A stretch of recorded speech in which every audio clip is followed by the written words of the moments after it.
everybody.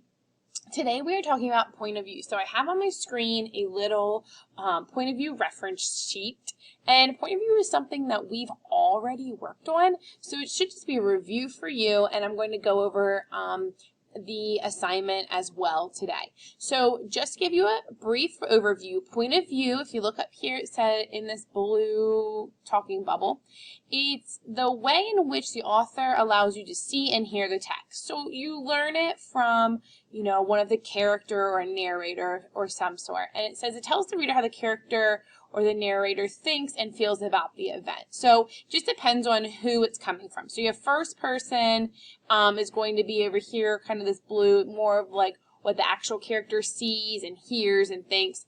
And this one over here, this thought bubble, is more about the third person, where it's the narrator telling. So down here you have first person, we know like I, me, my, we.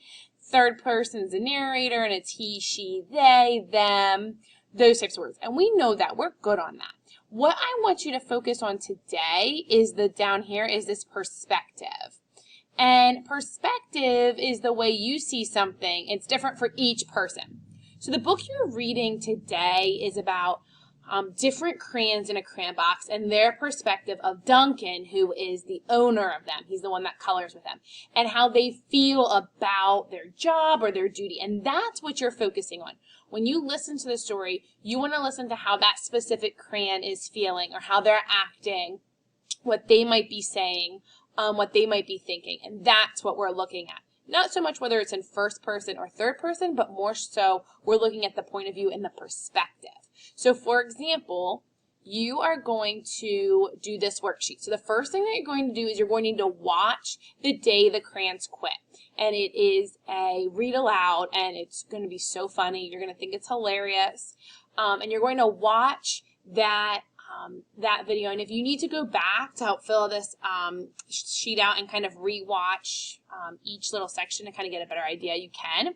And it talks about the red crayon, and we gave you an example already. And the red crayon, their point of view, the red crayon feels overworked and works harder than any other crayon. And that's what the red crayon says. I feel overworked. I work harder than any other crayon. You use me the most, etc., etc. Well, you have to tell why. Why? What happened in the story to make you think that that's how the red crayon feels?